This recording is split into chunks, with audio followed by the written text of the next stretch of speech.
This week, approximately 21 million public school students and 3 million private school students trooped back to school, and the Department of Education, or DepEd, showed confidence in addressing perennial problems of the department. DepEd has allotted 337 billion pesos for the construction of new classrooms, hiring of new teacher items, and the improvement of water and sanitation facilities, furniture, and computer packages in schools. The department also claimed that it has met the backlog for textbooks, classrooms, and teachers.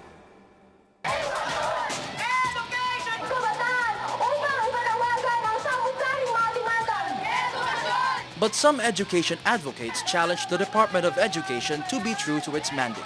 Some teachers groups stormed Malacanang to appeal for salary increase. But President Aquino recently pronounced that there will be no wage increase for them this academic year due to lack of budget.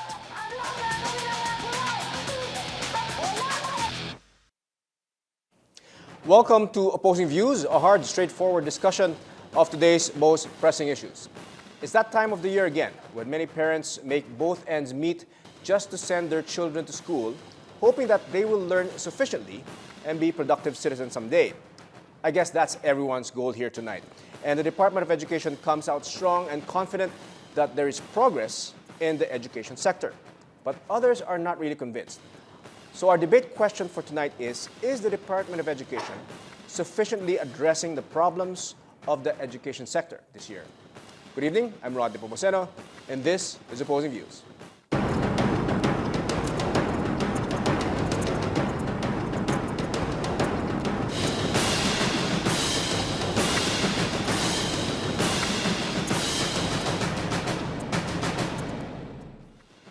All right, joining us in our discussion tonight is Department of Education Assistant Secretary Jesus Mateo. Asek Mateo, good evening. Good evening, Attorney Rod. Yes, Asek Mateo, your own opinion, your position. Do you think the Department of Education is addressing sufficiently the problems in the education sector? Well, the question is if the Department of Education and the entire government is sufficiently addressing the requirements of the education sector. The answer is definitely yes. If you look at the budget in 2012, our budget is 238 billion, and then it went up to 293 billion in 2013. This year, we got 336 billion, and next year we're proposing an additional 379 billion. On top of that, if you look at the targets of the Department of Education, beginning the shortages in 2010, we were able to address most of the shortages in teachers, classrooms, seats, textbooks. Water and sanitation, that is still a challenge, but we have built more than 35,000 or 58,000 water and sanitation facilities. All right. Thank you very much, Asek Mateo. On the opposing side is the National Chairperson of Alliance of Concerned Teachers, Mr. Benjie Valbuena. Benjie, good evening, sir. Yes, Rod. Good evening. Yeah, yung position nyo, what is your position on this? You think the Department of Education is sufficiently addressing? So nakita naman natin yung pasukan bagamat ikinukubli ng DepEd yung mga congestion pero kitang-kita natin nung Monday pa lang na wala namang nabago sa pagbubukas ng klase. Actually hanggang ngayon nga may nag-enroll pa eh. Yung mga dropout at transfer hindi pa tapos at wala pa ring mapaglagyan dahil nga dun sa congestion at kakulangan ng ating mga classrooms. All right, okay. Well, the whole point of this show is to be able to provide information to the general public, and we'd like to get the information, of course, from Asek, Mateo, and of course to Benjie. So, first question, Asek Mateo, you think the DepEd is properly addressing student congestion and overcrowding of classrooms? Because everyone seems to be talking about that. Overcrowded. And Rod, but you have to identify the schools. Those overcrowded schools are mostly in Metro Manila or cities in that case. For example, yung Batasan Hills. The reason why there is congestion, not because of lack of resources, but because of lack of buildable space. Now, so it's the more second the space, one, and the second one is because of late enrollees. Okay. Remember, the school opening preparation normally starts in January.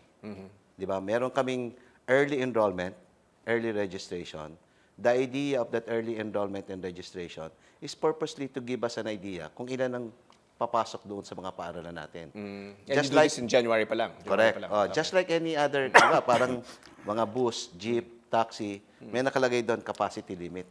Right. Right? Yeah. So, ang gusto natin, we have to observe the standards, no? Per classroom, which is 1:45.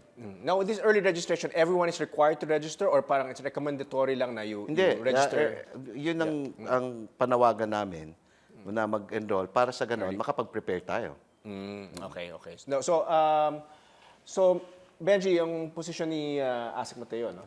Yun nga, may mga early registration. To address ngayong overcrowding, let's discuss muna yung mga overcrowding issues. In your mind, but sufficient na yun, yung mga ginagawa ng early registration, at saka yung sinabi ni Asik Mateo na yun nga, it's not so much, in NCR, for example, it's not so much the problem na overcrowded talaga. There's just a lack of space for building new, I guess, structures for classrooms. Kung hindi overcrowded, kasi bakit pinatutupad yung busing system? At merong home study program. Merong pang 3 days a week per class.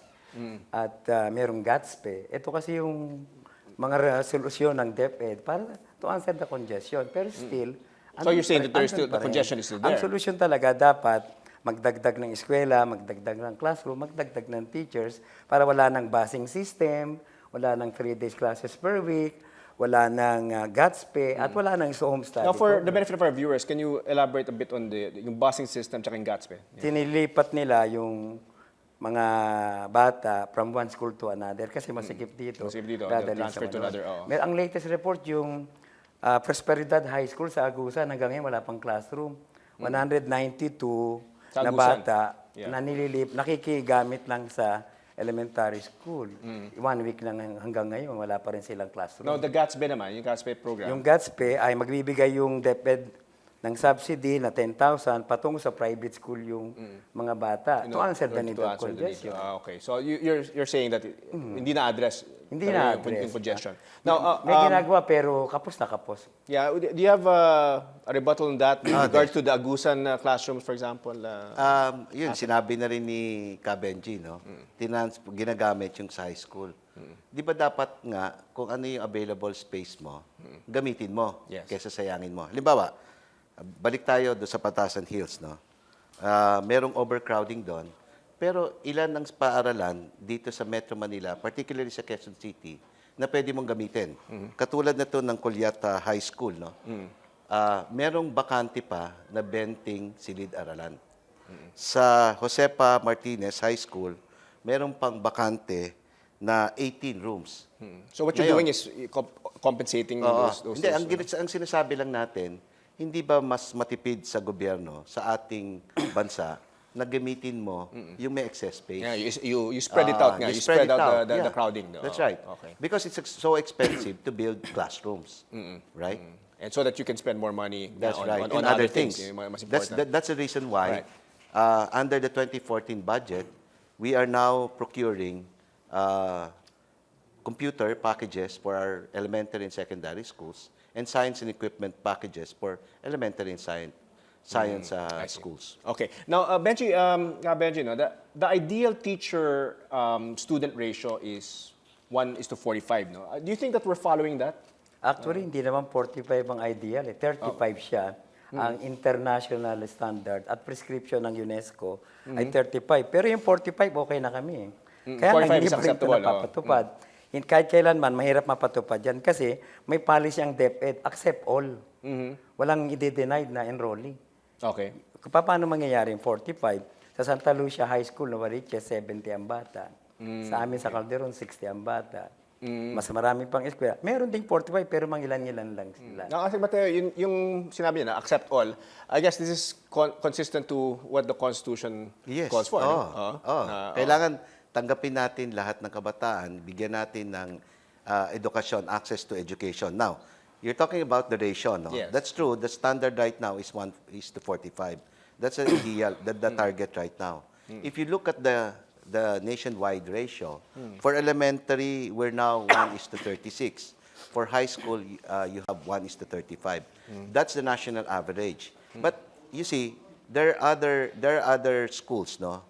Select only a few schools with a ratio higher than the 1:45, and we're doing something about it. Which schools are these? Just for the education or which have Overcrowded. have a higher 1:4 than the 1:45 ratio? The Which one? Batasan Hills National High School. All right. But then again, as I've said, there's no biddable space, and due to late enrollees. You also have the Holy Spirit National High School.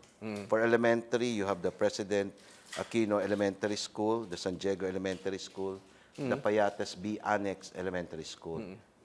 But we're trying our best to build more classrooms.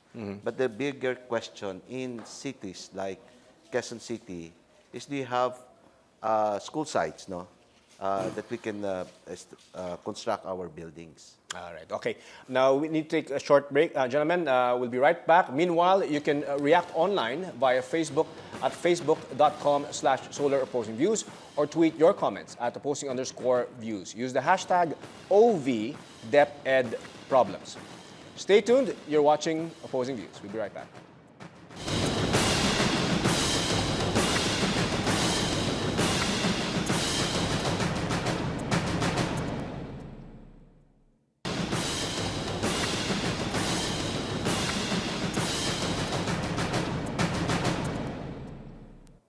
Welcome back. You're still watching Opposing Views on the Solar News Channel. We have with us Department of Education Assistant Secretary Jesus Mateo and Benjie Valbuena, National Chairperson of the Alliance of Concerned Teachers. And our debate question for tonight is: the Department of Education sufficiently addressing the problems of the education sector this year? Now, ASEC Mateo, in your opinion, what is the state of the facilities, and are there enough facilities for the students now? No? Well, I mean, because every year, I would imagine that the numbers are growing. No? Yeah, it's growing, and Can you give us a Well, description of the state of okay. facilities? Let me put it this way. The 66,800 classrooms, that was the backlog in 2010. We were able to address that in December 2013 by building 66,813. But we did not stop there. Because of the increasing enrollment, we're building more than, if I'm not mistaken right now, we have built an additional 18,000 or more, except for the Yolanda-stricken areas and other calamity areas. Okay, yeah. By July, we will be building one-story typhoon-resistant school building in those areas. I see, okay. You're talking about The just Yolanda, Tacloban or yeah, all the affected Yolanda areas? area, yeah. Okay, and when will you be able to complete the targeted number of For the one-story, schools? for the one-story building, it will be completed by December this year. Two-story, that's a bigger challenge now. Yeah. The reason why it was delayed is simply because we want to make sure that we are building better classrooms by adjusting the specification. The design right now can withstand 250 kilometers per hour wind, and I think intensity 8 earthquake. Okay. Now, Benji, in your mind, are there enough facilities for students now, or deeply kulang? At kung talagang yung classroom ay hatiin sa dalawa, at yung 45 na class size ay gagawin mong 80, 70, lalabas sobra pa talaga yung mga teachers, hindi lalabas na kulang. At sasabihin wala nang kulang, pero pati yung corridor na ginagawang classroom, Yeah, so tapos kulang pa rin ang toilet at mga water facilities. Kung sabi ko nga kay ASEC madalas sana makapasyal sila sa mga public schools, no? Yeah. Especially sa Tondo area, no? Talagang para actual na makita nila yung mga kalagayan ng mga pampublikong paaralan natin doon. Okay, ASEC, have you had the chance to visit? I'm sure you probably had the chance to visit some of those sa Tondo and Maganda yung facilities. punto niya kasi kaya nga kung mapapansin nyo, yung ating kalihim at ibang opisyalis ng ating kagawaran, pumapasyal yan sa mga schools all throughout the year, no? Ako pumapasyal din ako sa mga eskwelahan, kaya lang itong Oplan Balik Eskwela bilang punong abala sa Oplan Balik Eskwela, nandito lang ako sa Metro Manila para sagutin yung mga katanungan. Pero tingnan natin, yung binabanggit ng ating kasamang si Benjie. saan ilan eskwelahan na ganon. Ang paaralan natin ngayon na pampubliko, elementary lang, tumataya na 38,000. 38,000 plus, no? Tapos ang ating high school nasa 7,700. NCR lang ba yan? Or? Hindi, lahat yan. Nationwide. 38,000. Nationwide. Kung titignan natin, yung tinatawag na sinasabi niya overcrowding, iilang porsyento lang yan ng total universe o total number of classrooms. How many in terms of percentage would be overcrowded and how many would Well, be at ang par lang? overcrowded siguro mga 3%. 3% would be Oo, overcrowded. of the kwan. If you add 38 and 7, that's about 45,000, di ba? Public, elementary, and secondary schools. Now, and you're saying the overcrowding naman is being addressed by Yes. the busing system and what That's correct. we mentioned ni Benjie. That's correct. All right. Now is it true, and I'd like to confirm this, now, is it true that the data used to proclaim that there are no more backlogs in classrooms was data, as you mentioned earlier, data used in 2010? In other words, I guess my question, if you were using 2010 as a basis, ito yung backlog natin in 2010, and you said you were able to address that in 2013, by that time, there were the number of schools required from 2010 to 2013 has increased. Tama yan. Have you Tama taken that yan. into consideration? Oo. Ang ginawa lang natin, nag-set tayo ng target muna noong 2010 kasi ito yung mga past decades of backlog. It's easier for us to address the increment, di ba? Rather than previous year's backlog. So, in-attempt natin yon and we have achieved the construction of 66,813. We're not saying that we will not be addressing the increment. The increment. You are Due to also you're gonna kasama be yan. addressing, but you're addressing first the backlog of Yes, 2010. oo. Now, Benjie, have you seen at least an effort on the part of the DepEd na yun nga, na-address nila yung 2010 backlog with all Yung, that? 2010, coming from the statement of the highest official of the land during the World Economic Forum, that is a deceptive Why do you say it's deceptive? It's 2010 pa yun, 2014 na ngayon. Oo. Pero ang sinasabi nga ni from ASEC, 2010, kung na-resolve yung backlog, dumaan na yung 4 na taon. sabi nga ni ASEC, in-address muna nila yung backlog in 2010 kasi may backlog ngayon of how many classrooms? 66,813. 66,000. In-address muna nila yon, yung increment ng every year, in other words, yung the required increase for each year, they addressed it subsequently, which you did, ASEC? Yes. Okay, so in other words, yung 2010 lang yung naging basihan. Kasi in 2010, they determined 66,000 ang kulang. Pero mula noong 2010 hanggang ngayon, wala namang na-build na eskwelahan. Do you agree with that, Asek? Ano ibig mo sabihin? Hindi. Kung Kasi kung sinabi, 38,000 elementary schools, 7,000 high schools. So 1:5 ang ratio ng high school. Kaya ang dropout nanggagaling mismo doon sa high school students natin. Kasi in every barangay merong elementary. Pero not all barangay meron tayong high school.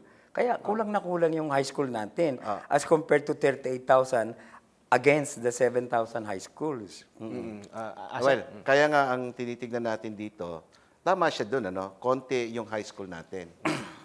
Kasi at that point, prior to 2010, konti kasi ang pumupunta ng high school. Dahil nga, kailangan natin tignan yung curriculum para ma-attract natin at ma-retain natin yung mga kabataan. And this is the point of the K-12 program. At makikita rin natin, madami na rin na bumabalik sa ating paaralan. Dahil dito sa mga programs and projects na ginagawa ng ating pamahalaan. Oh, okay, you mentioned the K-12 program. That was implemented a few years ago. And has the DepEd properly prepared, in your mind, the teachers for its full implementation come 2016? Because that's the time when it's fully implemented, no? The additional year. Well, Rod, let me say at this point muna that the K-12 program is not just the Department of Education program.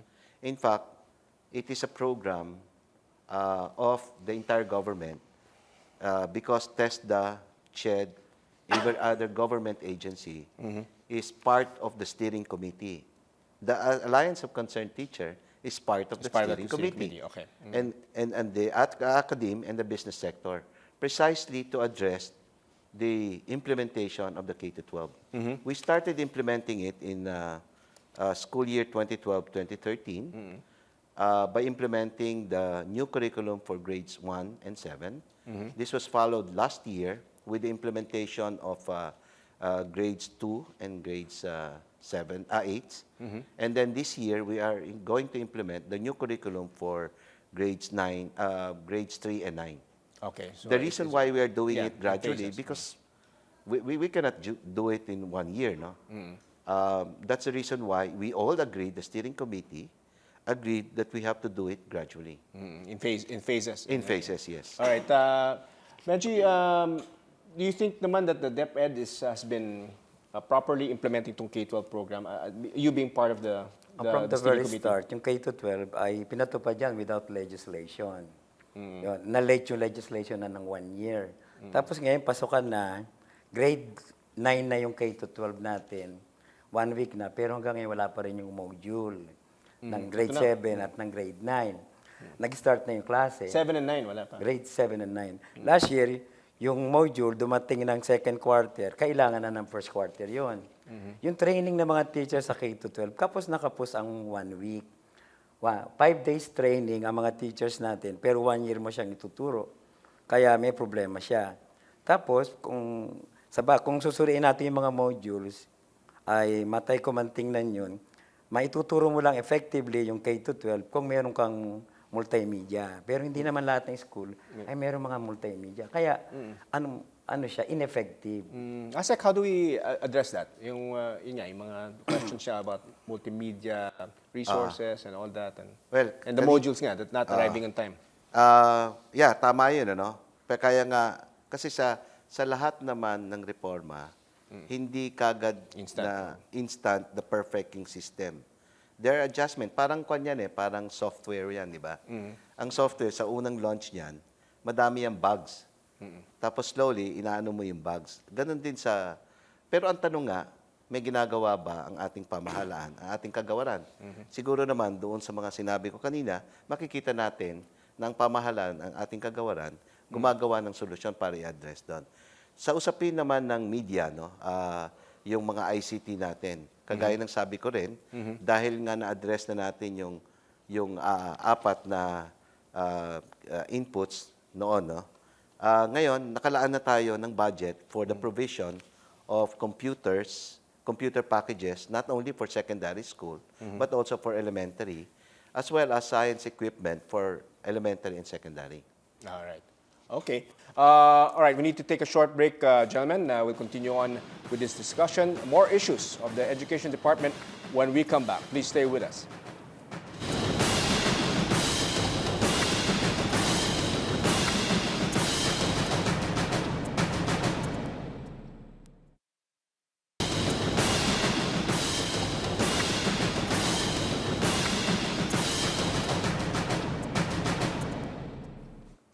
Welcome back. You're still watching Opposing Views on the Solar News Channel. I'm Rodney Pomoceno. And still with us, Department of Education Assistant Secretary Jesus Mateo and Benjie Valbuena, National Chairperson of the Alliance of Concerned Teachers. And our question for tonight, is the Department of Education sufficiently addressing the problems of the education sector this year? All right, I'll ask you naman, Benjie. President Aquino made some pronouncements recently, and we all know that yung sensitivity nga with regards to teacher salary, that's always kind of a thorny issue, no? Yung salaries of teachers. No? Do you agree with President Aquino's pronouncements that there will be no salary increase for teachers because there is, as he said, no budget? Well, coming from the statement of the highest official of the land, that is deceptive, if not a responsible statement. And I guess increasing the teacher salaries is not debatable. Meron kaming mga legal basis Sa Constitution natin, sabi, education shall be given highest budgetary priority. Aanin mo yung mga 6 to 8,000 classrooms. Kung ang mga teachers mo naman, walang makain, walang pamasahe, walang ibabayad ng kanilang house rentals, no? At meron kaming Magna Carta for Public School Teachers. There shall be a periodical review of the teacher salaries based on the Consumer's Price Index. At meron ding ILO, UNESCO recommendations na nakapirma ang Pilipinas na dapat kilalanin ng pamahalaan ang napakahalagang papel na ginagampanan ng mga teachers sa ating lipunan. Dapat bigyan sila ng dissenting, pamumuhay at marangal na sahod sa kanilang marangal na propesyon. So you're saying every year hindi na follow yung Lahat ng increase presidente ng Pilipinas nagbigay ng aumento sa sahod, maliban dito kay President Noynoy Aquino. Alright, Asek Mateo, your turn. Okay. Kung ano man yung mga panukala, no, para taasan ang sweldo o benepisyo ng ating mga guro at kasama na dito yung non-teaching, no, sinusuportahan niya ng kagawaran. Pero alam siguro to ng ating kasamang Benjie na bago mo mapatupad yung increases na yon, kailangan mo ng batas. At ang batas ay pinag-uusapan yan sa Kongreso. So ang sinasabi lang ni Presidente, talagang walang budget yan ngayon kasi walang batas para mabigyan tayo ng reason to put up in our budget. For an increase, you're talking Yes, about for an increase, no? Well, now, why was there? I guess my question is, we all know how prices increase, and I think I see them all. Every year, the teachers normally That's right. they organize something appealing. Yes. Mukhang baliktad yung sinasabi ni Asek Mateo eh. Yes. Kami, alam nyo naman, meron kaming representative sa House of Representatives, si Yeah. Congressman Tino. Yes. Baliktad eh. Bago yung batas, kailangan yung DepEd ay nagbibigay, nag-allocate ng budget proposal Recommendation, sa kanilang budget. Dapat isasama na mismo kaagad doon kung totoong sumusuporta yung DepEd sa submission pa lang ng budget preparation, sa budget proposal. Dapat naka-insert na doon yung budget for personal services, thus increasing the salaries of the teachers. You're saying there was never a proposal? to increase Wala it? pa sa ngayon. Kaya meron kaming letter sa DepEd eh. Makikipag-usap kami na sama nila. As Mateo, kasi we see that every year, no? I mean, Parang yung nagkalituhan yata sa proseso. yes. Maybe clarify the process again. Katulad yan ng current increase, no, na natapos noong 2012. The Salary Standardization Law was approved in 2008. It was implemented for 4 years, beginning 2009 up to 2012, such that the current basic salary right now, yung entry level, is 18,549. And you know, Rod, ito nga yung isang trend rin eh. Some, yung private school teachers are now transferring to public school. Because of that increase? I Because of think that so. standardization? Yeah, kasi yung generally, yung private salary of private school teachers, nasa range yan ng from as low as 6,000 to about 15,000 For private? for private. I'm not talking about the big ones now. Big universities. And university professors are different. That's different kasi Yeah. kung naman yun Commission in Higher Education. Yes. Kaya yun nga, yung sinasabi na dapat ilagay natin sa budget ng DepEd, ang tanong, anong basis mo, legal basis mo, para ilagay natin sa budget ng ating kagawaran? Kailangan mo ng legal basis, ng batas muna, para ma-insert mo sa budget natin. And number 2, kasi mahirap You need the law first before you can even That's propose? right. Before you can even propose? Yeah, To hindi. increase. Before we can include it in our budget. Okay. You need a law for that, no? And then, even But can if you, sinasabi nga ni Benjie, can you not propose it? we can propose it, definitely, no? But And we have you cannot put proposed it in the budget. We are supporting right now the bill filed by Congressman Tino and others, no? To increase the salary of our teachers. But then again, the issue also here is about what you call the class legislation. Parang hindi yata mahirapan yata kung isang sector lang yung mag-increase ng salary. Kailangan talaga yung buong kawani ng pamahalaan. Okay. Benjie, yun nga yung statement ni Asek Mateo, no? Siguro makaklarify natin yan by Monday. We're planning na bumusita doon sa chairman ng Appropriation Committee, kay Representative Ungab, no? Para linawin yan. At meron din kami mga letter sa DepEd, talagang magkaisa. Kung sinasabi ng DepEd na sumusuporta talaga sila doon sa aming panawagan, na matagal ng panawagan, itaas yung mga sweldo ng teachers, ipakita nila yun sa gawa, hindi lang sa salita, na dapat nga isama doon sa budget proposal. So kasi we're talking about next year, di ba? Next year, there should be an increase because you said it was 4 years from 2008, 2009, is that correct? That was the 2008 approved salary standardization law. Okay, So what we're saying is that we need to have another salary standardization law. okay. All right. Hindi na kasi makaaga pa yung mga teachers natin, alam naman Yeah, natin, yeah. ang inflation, ang devaluation, sobrang taas ng bilihin, presyo matrikula, presyo ng tubig, kuryente at langis, talagang ang take-home pay ng teachers ay nakakalungkot. 7,000 na lang yung net pay, may 5,000 pa, actually may 3,000 pa. Akala ko entry level is 18,000, but 7,000 yung take home Hindi, pay? kasi take home yun eh. Take home. Dahil sa mga utang at saka yung mga deductions. Okay. So 18,000, pero after 18,000. you move all the utangs and the deductions, Ang natitira na lang, on the average is 5,000. Kaya nga, Rod, ang ginawa natin dito, ang patakaran natin, naglagay tayo ng cut-off na hindi pa pwedeng mangutang na o pumayag na mangutang kung nasa 3,000 threshold na yung take-home. okay. Kasi kung hindi natin lalagyan ng ganyan, baka wala nga... Ito mga utang ba ito? Mga SSS loans? Or what? Hindi, what are hindi. these, Yung what are iba, these loans? SSS loans, yung iba sa mga, ewan ko kung saan mga okay. loans yun. Yung kinakaltas na diretsyo ng ano yan? Kaya nga pinapalakas natin yung provident fund natin Okay. para mas mababa yung interest na pwedeng utangin ng mga ating... All right. Okay. Benji, are you I'll shift gears, no? I'll ask a separate question, different topic naman. Are you satisfied on how the department's bidding process is done? Kasi as you know, di ba, you think that they're above board? Kasi you know, there were cases before, no, in 2008 to 2010 bidding of we know about this case of overpriced computers and textbooks. Do you think the DEX or the Department of Education has addressed tong problem on department biddings? Or do you think may problema pa rin? Laging nakakasama yung DepEd no, sa mga ganyang bidding process. Noon, merong noodle scam no? Noodle scam. Noodle scam noon. Ngayon naman, itong mga overpricing natin. Hindi natin alam yung proseso nito, pero ang responsable dyan yung committee ng ng Bidding and Award Committee. Okay. Siguro sila yung dapat mag-ayos doon sa loob ng committee. Yung ba naaral nyo? Have you been able to come up with a study and an evaluation Actually, of meron the kaming demand process? sa union, sa collective negotiation agreement namin, na isali kami doon sa committee ng BAC.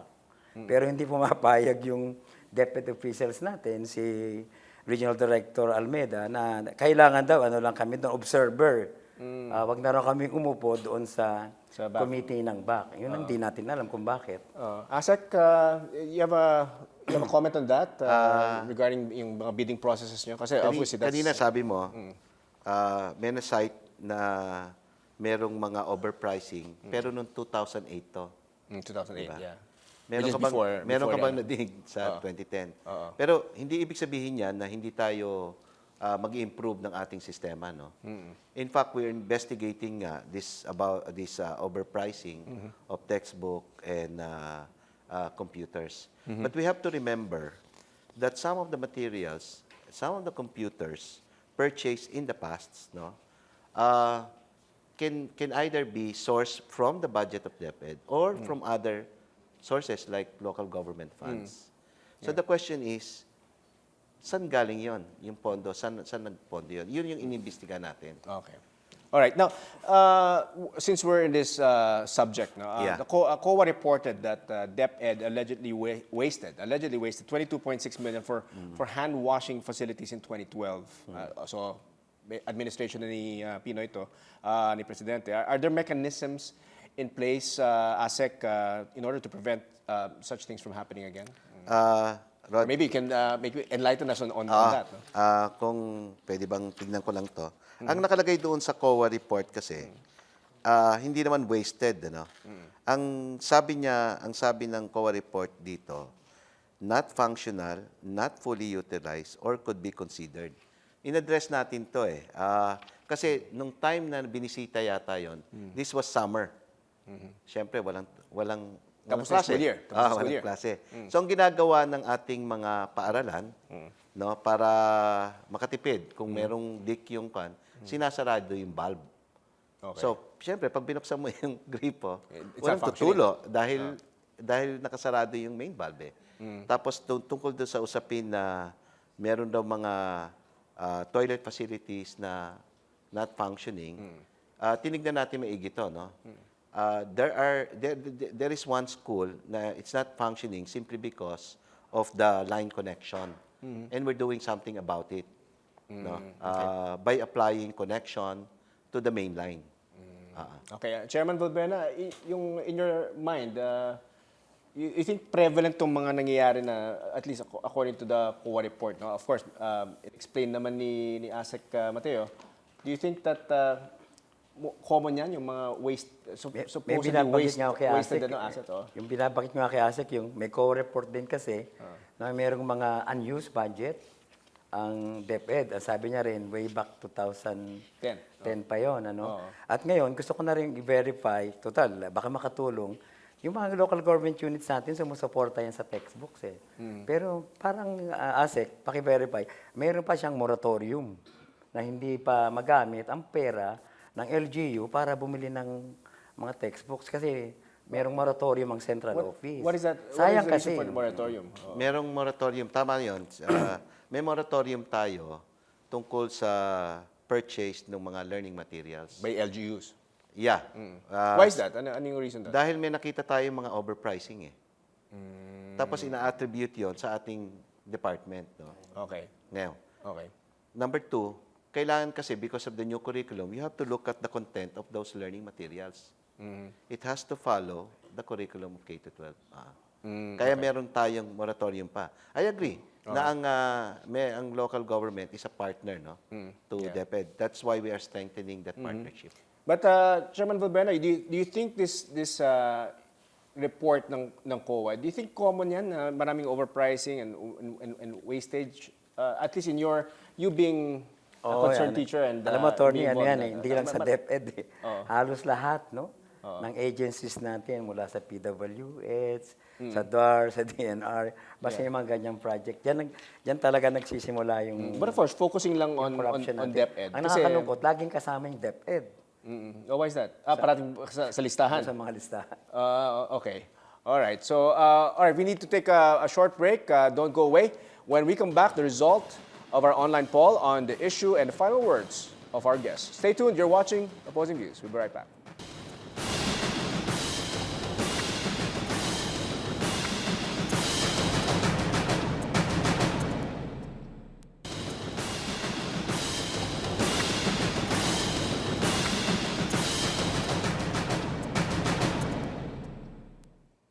Welcome back. This is Opposing Views. I'm Rod Nepomuceno. Our guests for tonight, Department of Education Assistant Secretary Jesus Mateo and Mr. Benjie Valbuena, National Chairperson of the Alliance of Concerned Teachers. We ask tonight, is the Department of Education sufficiently addressing the problems of the education sector this year? Now, ASEC, the DepEd, let's face it, it's not empty-handed. You've got a big chunk of the budget. So, as you mentioned earlier, you're spending a lot on classrooms. Now, regards to the question again of congestion, you proposed a 3-day school week. At least I think that's to address the congestion, right? If I'm not mistaken. But I think it was taken back, or you took it back. Why is that? No, Don't you think we this is did an not effective tool? took it back. We said that we are still studying the issue of a 3-day school week. Can you explain to our televiewers what this is about? That's the 3-day school. How this works, yeah. Firstly, the 3-day school week is one of the solutions that we're looking at or considering in addressing the overcrowding. The other one is the busing system. Then you have the alternative delivery mode. Pero sabi namin, yung 3-day school week, tignan natin muna, pag-aralan natin because it might affect kasi yung 180 school days, yung contact time ng guro at mga estudyante. Yun ang required, 180 days. The other required. consideration is how do you now squeeze in, let's say you 240 minutes for one subject in a week. How do you squeeze it in to a 3-day? Number 3, kailangan mo ng buy-in from the stakeholders, particularly the parents, and the teachers as well. So, pinag-aaralan natin yan. Hindi ka naman pwedeng bibiglain mo because you have to consider all of these aspects. So, wala pa tayong ini-implement talaga. So, wala pa tayong binawi. Laging sinasabi natin, kino-consider natin itong mga options na to. But you're doing that specifically to address the overcrowding. The in some overcrowding, schools. the overcrowding. Kasi since we cannot avoid late enrollees, no, we cannot prevent talaga from some of our schools for being overcrowded because of late enrollment and because of lack of buildable space. We have to think out of the box Okay. solutions. No? All right, Benji, your thoughts on this 3-day school week na pinapropose or pinag-aaralan? Maraming natuwa no nung di na tinuloy ng DepEd. Maraming natuwa. Okay. Alright. Kasi Okay. lumalabas. You were against it. You were against it. lumalabas kasi talagang hindi pa napaghandaan, hindi pa napag-aralan ano. Pero actually may lumabas na mga memo. Ang nakakatawa pa, yung memo to discontinue ay March or April 20. Samantalang yung memo na ipatupad ay May 30, no? Na lumalabas yung parang hindi, yung walang unity. Lalo na, yung central office, walang memo. Ang may memo lang, yung school superintendent ng Caloocan. So, ang namang nagpa-discontinue, yung regional director. Pero as far as central office is concerned, wala siyang memorandum. Walang memorandum. Walang memorandum. Kaya dapat nga, no? Tama si Asek, paghandaan muna, pag-aralan, Perfect. at reviewin. Alright. Dahil mabigat sa mga bata yung 6 ng umaga hanggang 6 ng hapon. Ganon din sa mga teachers yan, ano? Yung level of concentration ng mga bata, 40 minutes lang kasi yan per subject eh. Mabigat. Napag-aralan na yan. Dapat pag-aralan muna talaga. Kaya tama yun. Yung sinabi ni Benjie, no? Kailangan consider natin sa perspektibo na mag-aaral. Kasi syempre merong attention span na tinatawag eh. Kailangan mong tignan yan eh. All right. Now there are mechanisms in place no to address nga yung sinasabi ng congestion.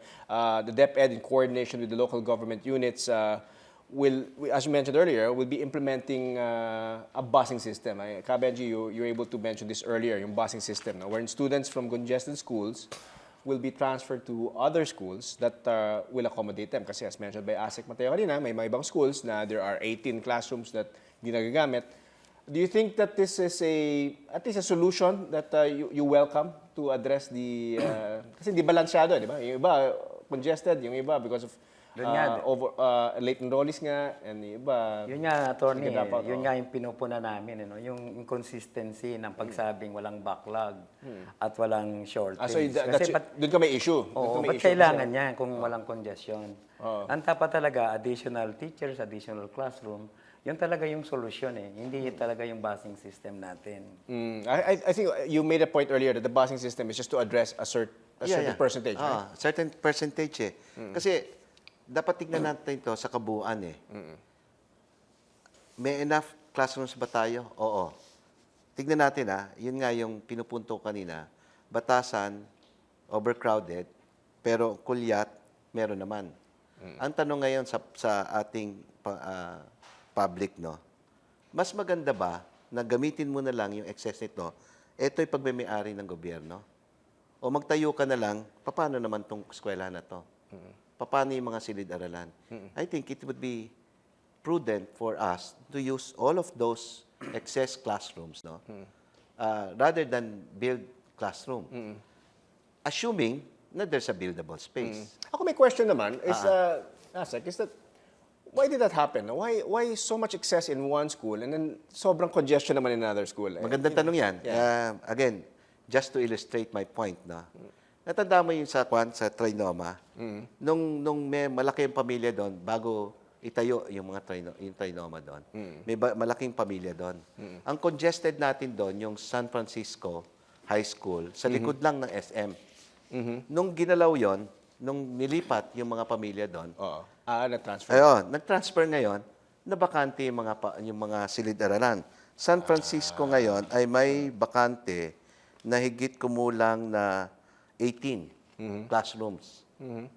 Hindi mo naman pwedeng isunod yung classroom doon eh. Right. Di ba? So, ang tanong ngayon, ano gagawin mo dito?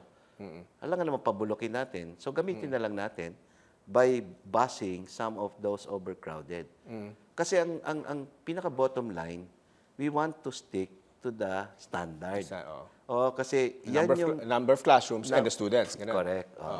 You don't want naman to build new schools here, pero dito hindi nagagamit. Correct. Okay. Now, ito bang This situation, is this more an NCR problem?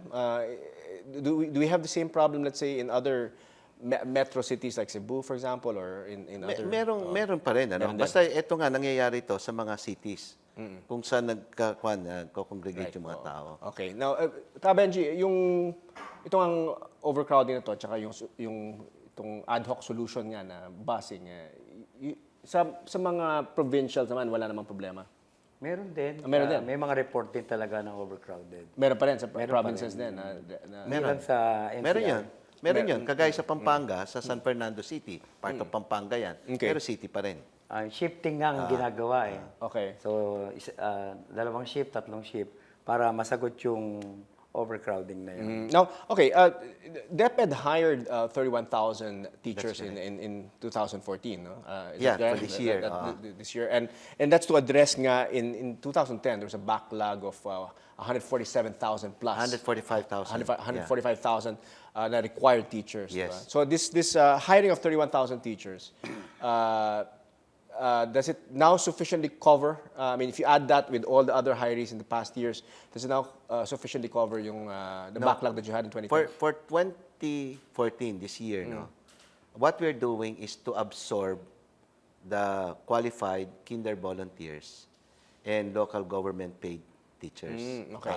Kasi You've absorbed them. yung 145 ng 2010, na-address na natin yan last year. Dahil nga doon sa creation of 102,000 items since 2010.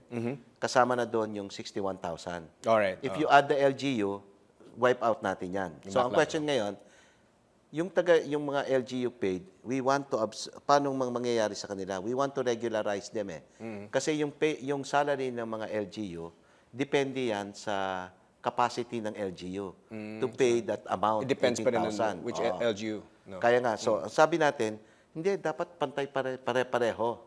So, we are beginning to absorb all those qualified LGU hired teachers. Okay. Now, Benjie, you think there are enough teachers? Nag-hire na daw sila ng more than 147,000 teachers since 2010. You think there's enough teachers or overwork ba kayo? Ang data namin, 47,000 pa rin yung shortage eh. 47,000. Saan niyo nakuha yan? How Kasi did you yung come up with that number? last year, ang nangyayari sa DepEd kasi sinasama nila yung yung local government unit teachers natin at saka yung 49,000 yon LGU at 30,000 yung volunteer teachers natin eh. Kaya kung hindi mo isasama yon 47 yung shortage. Pero pag sinama yon lalabas walang kulang. Okay. Kaya naman sinasama natin yon kasi pondo yon ng bayan. Di ba? LGU, pondo ng bayan yan eh. Kaya nga ginagawa natin, ina-absorb natin. Siguro, Kasi kailangan... ina-absorb ng DepEd. Inire-regularize natin para pantay yung sweldo. But they're still paid by the LGU. They are still paid. No. Once we regularize them, national paid na yan. National paid. Alright, okay. Yeah. Tapos dapat ang tignan rin natin dito, may mga schools na may excess teachers.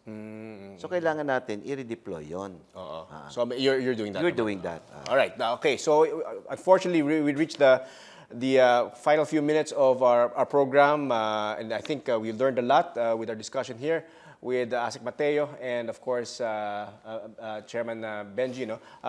Now I'd like to ask our guest, ASIC Mateo. Want to say your final words to our viewers regarding the DepEd's thrust and anong ginagawa nyo to improve the educational programs and system ng ating bansa? Ang ating kagawaran sa pamumuno ng ating kalihim Brother Armin Luisto ay patuloy na ginagawa natin lahat ng kakayanin natin para masolusyonan yung mga problema natin. Halintulad na rin dito yung busing system at saka yung sinasabing panukala na 3-day school week. Pero hininto natin yan dahil kailangan natin pag-aralan. At tumataas rin yung budget natin, kagaya ng sabi ko kanina, ang laki ng tinaas yung budget natin, napunta po yon doon sa pagbibigay ng MOE doon sa ating mga paaralan at yung mga capital outlay para gumawa tayo ng mga silid-aralan, para makapag-hire tayo ng mga teachers, para makabili tayo ng computers, science and math equipment. All right. Thank you very much, ASIC Mateo. Thank you for joining us. Salamat po. Benjie Valbuena. Hangga't hindi na-address ng gobyerno itong class size, instructional materials, toilet and water facilities, and quality pay for teachers, kahit kailanman, hindi magkakaroon ng tunay na kalidad ang ating edukasyon. Mukhang kay President Aquino, ay mukhang hindi niya natutunan sa Ateneo, ang teacher ay nagtatransmit ng aming utak at ng aming katawan sa aming mga estudyante. So, pag binaliwala niya itong kahilingan ng teachers, anong mangyayari sa mga estudyante? A bitter teacher will produce a bitter students. A hungry teacher will produce a hungry students. Alright. Kaya kailangan i-address ito. It is a must to address the teachers' salary increase ng gobyerno Aquino. Okay, good luck to your advocacy, and thank you, Benjie, and again, thank you, ASEC Mateo. Thanks to our guests, again, Assistant Secretary Jesus Mateo and Benjie Valbuena. Now, let's feel the pulse of our viewers through our online poll. Our question: is the Department of Education sufficiently addressing the problems of the education sector this year? Those who answered yes, 40%, and those who answered no, 60%. And that's our opposing views for tonight. Tune in again next week for another bold and engaging discussion on today's most relevant issues. I'm Rod Nepomuceno. Good night, God bless, happy weekend.